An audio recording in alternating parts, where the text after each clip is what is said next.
Dans le monde professionnel complexe d'aujourd'hui, il est impératif de se pencher plus profondément sur un sujet d'une importance cruciale, les risques psychosociaux au sein du domaine du travail. Aujourd'hui, nous allons étudier quels sont les facteurs qui conduisent à ces risques, puis nous découvrirons alors comment mettre en place des stratégies pour améliorer sensiblement le bien-être de nos travailleurs. Premièrement, commençons par définir ce que sont les risques psychosociaux, aussi appelés RPS. Selon le ministère du Travail, les risques psychosociaux sont définis comme un risque pour la santé physique et mentale des travailleurs. Leurs causes sont à rechercher à la fois dans les conditions d'emploi, les facteurs liés à l'organisation du travail et aux relations de travail.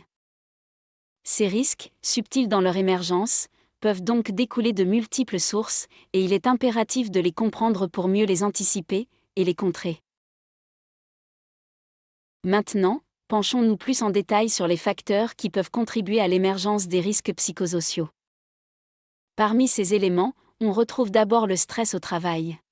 Celui-ci pouvant être causé par une surcharge de travail, un manque de moyens, un manque d'autonomie, ou encore par un manque de soutien de la part de l'équipe ou de la direction. Le deuxième facteur sont les violences internes à l'organisation, telles que le harcèlement ou quelconque conflit. Enfin, il y a aussi les violences externes à l'organisation, telles que des insultes, des menaces ou des agressions, qui peuvent être la cause de RPS. Tous ces éléments, comme autant de pièces d'un puzzle néfaste, nuisent de manière significative au bien-être des employés. Les risques psychosociaux ont des conséquences dévastatrices, à la fois sur le plan physique que mental. D'abord, les conséquences physiques peuvent être des maladies cardiovasculaires, ou encore des troubles musculo-squelettiques. Les conséquences mentales, quant à elles, peuvent être de la dépression, de l'anxiété, de l'épuisement professionnel ou burn-out. Dans certains cas extrêmes, les conséquences mentales peuvent malheureusement aussi mener au suicide. Mais alors, comment prévenir ces risques psychosociaux ? Déjà, il est primordial de comprendre que les solutions sont à adapter pour chaque organisation, car d'une situation de travail à l'autre, les facteurs de RPS sont évidemment différents. Cependant, voici quelques exemples de démarches de prévention. Mise en place de programmes de formation axés sur la gestion du stress. Promotion d'un environnement de travail respectueux et positif.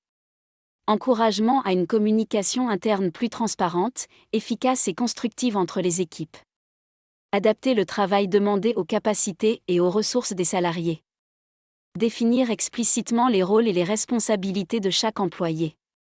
Donner aux salariés la possibilité de participer aux actions de changement qui affecteront leur travail.